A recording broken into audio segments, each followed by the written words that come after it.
What's up, folks? Gabe Montgomery here, 10 Horse Mining YouTube channel, and let's talk a little bit about one of my favorite baits, the swim jig.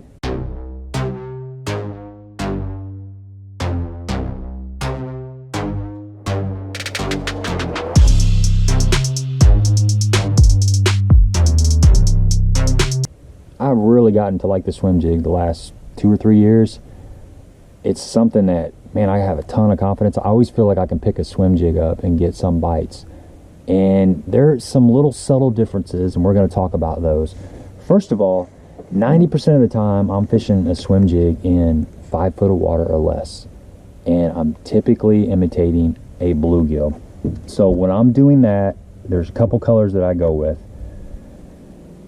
If the water's a little bit clear, I like this one right here. This is bluegills. These are all Cumberland Pro limit out compact swim jigs I'm going to be showing you today. That's the ones I've been fishing lately, so I got the most familiarity with it. I'm most familiar with these, and I know how these things work. But that's a really good bluegill imitating color. It's got a lot of different skirt variations in there. It's got a little bit of tinsel in there. I mean, tinsel's kind of cool sometimes. You know, a lot of people really like the tinsel, and there's some days when it does make a difference. But this is one of the colors that I'm going to be throwing when I'm imitating the bluegill up shallow, and then this Midnight Shad is another color. It's basically like a black and blue variation. So I'm usually going with a 1/4 ounce. Here's the same, that Midnight Shad on the 1/4 ounce head. Okay, so that's a bluegill deal. Obviously, if I think the fish are keen on shad, aka the fall time, I'm going to be going to this chartreuse shiner color. It's got a lot of stuff going on in it too. It's got the chartreuse in there, a little bit of black, and then a little bit of white. So you kind of got to figure out, okay, what do you think the fish are feeding on? Is it a bluegill deal or is it a shad deal? Typically in the fall, it's a shad deal for the most part. In the pre-spawn, post-spawn, spawn, a lot of times it's a bluegill deal. Those bluegill are up there harassing the bass that are trying to bed. You know, they're always trying to steal the eggs and stuff. And then conversely, when the bass are done spawning, they really gorge on bluegill because the bluegill are up there making their beds. So there's a really long period where I'm really keying on bluegill. Another thing to consider is the water color. I really like throwing this black and blue or Midnight Shad color when the water's, I don't know, like 2 foot of visibility or less. It just has a bigger profile. It just shows up better. That darker color just has a good contrast.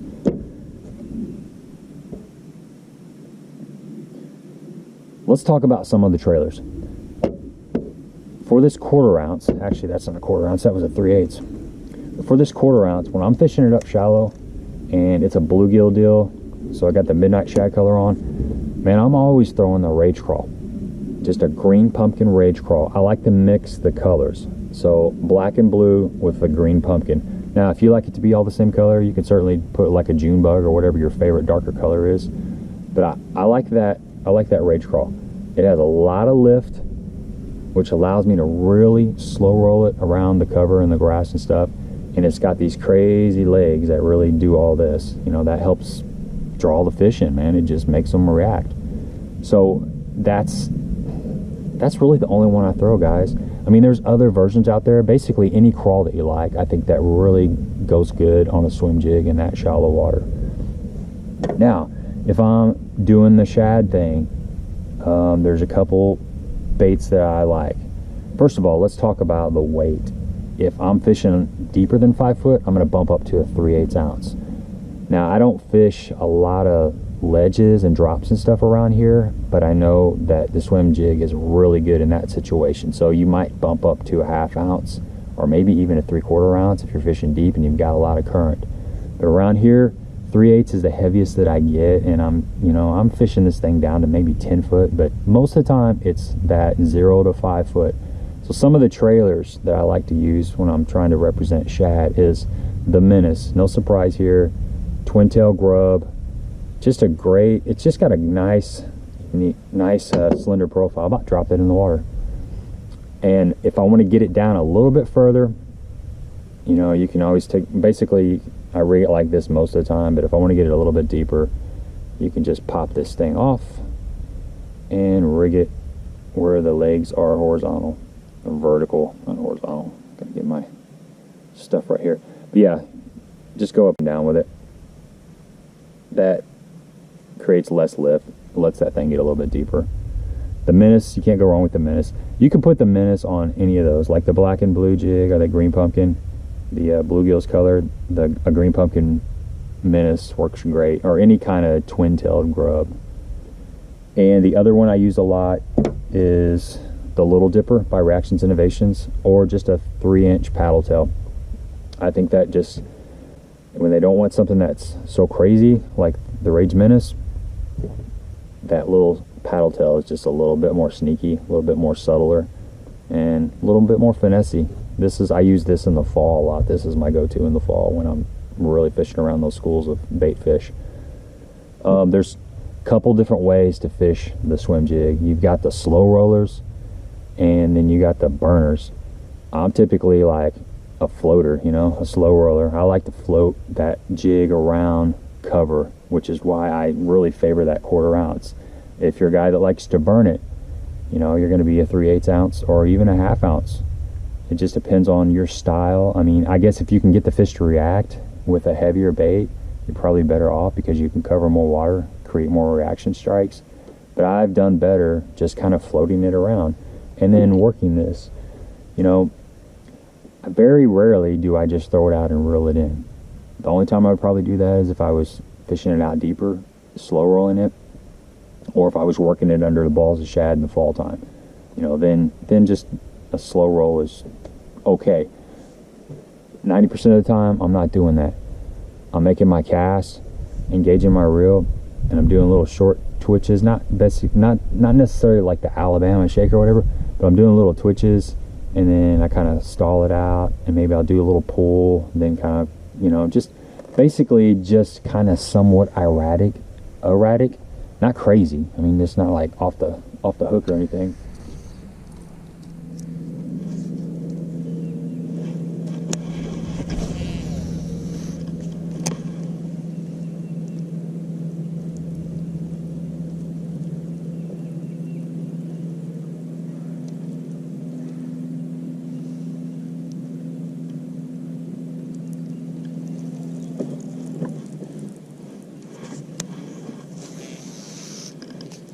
Kind of shake this swim jig when you're reeling it in. Just let it fall. It's kind of erratic, but just little subtle variations. You want that thing to be doing this. You know, you don't want it to be doing this. It just causes those fish to react a little more and get you a lot more bites when you come up to something. Like say you're fishing it through grass. You come up to a clump of grass, reel down a little bit and pop it out of that grass. You're going to get that reaction strike. It's the same thing with the chatterbait, same thing with the crankbait. Basically, I'm fishing that just like any of those other baits.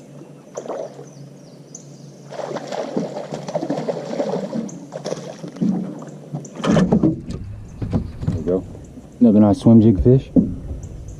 They're biting, man. You just got to cover a lot of water. That fish was back in like 2 foot of water.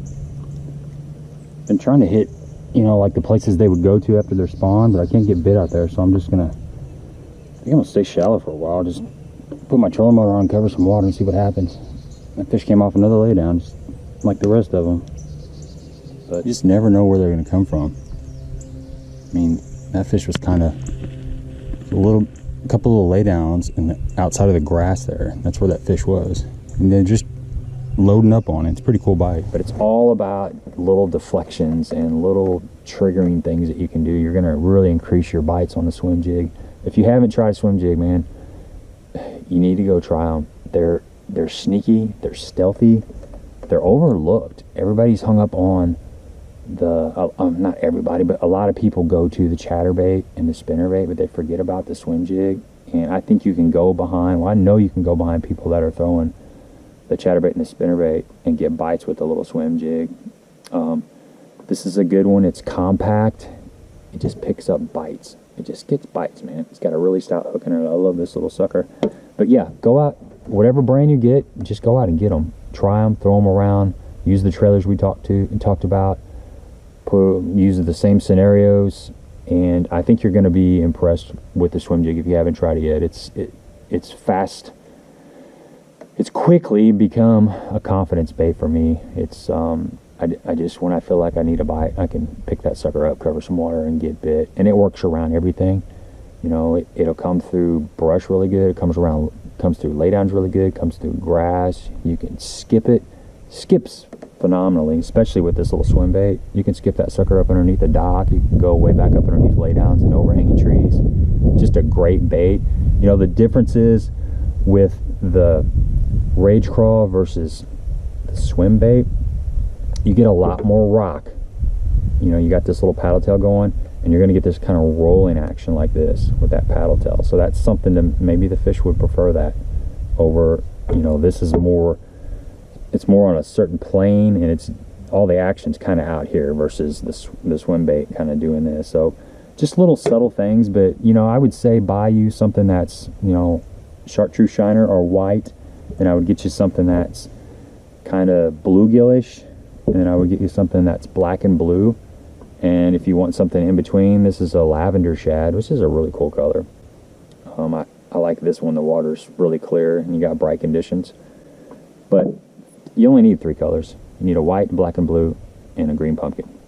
Go out, match up the trailers, throw them around. As far as equipment, I like a 7-foot medium heavy rod. You know, this is just an old Quantum Smoke. This is a multi-purpose rod. I use it for all kinds of stuff. I like 15-pound fluorocarbon. Some guys like mono. I just like fluorocarbon, you know. I use this rod for a lot of different things. So I like fluorocarbon. 15-pound fluorocarbon works great for me. I guess if you're fishing really, really shallow and you're fishing around really, really big fish, you might want to bump up to 20. But 15 is pretty multi-purpose, and I haven't had a problem with it. If you're breaking off for some reason, you probably got too stiff of a rod. You know, you want something medium heavy that's got some tip, you know, so you can do a little short accurate cast. You can skip up underneath docks or overhanging trees, whatever you need to do. And a 7-to-1 gear ratio is what I like. It's a good multi-purpose. You can always slow down, you know, if you want to go a little bit slower. I don't really, I have a couple 6-4-to-1s, but most of my stuff's 7-to-1, and I just control the speed, you know, with my hand. But like I said, great bait. Get you some, go out there, try it. It works all year long. I think you'll really enjoy this if you haven't fished them. So hey, if you appreciate the content, give me a thumbs up. I'm kind of stumbling around here, but I'm ready to go fishing. I'm pulled over here on the bank, and I keep seeing these shad popping around here. But give me a thumbs up if you appreciate the content. Subscribe if you have not. Hit the little bell notification and share it with your friends. Share it with your friends. Let them know. And until next time, appreciate it, guys.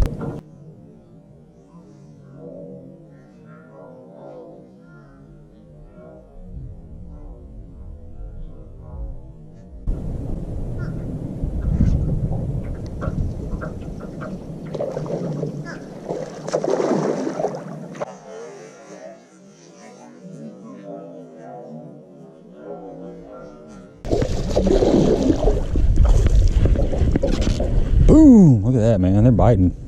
Just got to get it to them. That's a swim jig fish, guys.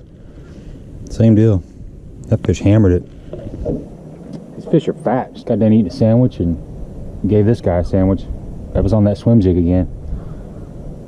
Seems like that's paying off, man. They're kind of hitting the chatterbait, but man, they've been seeing a lot of chatterbaits and a lot of spinnerbaits.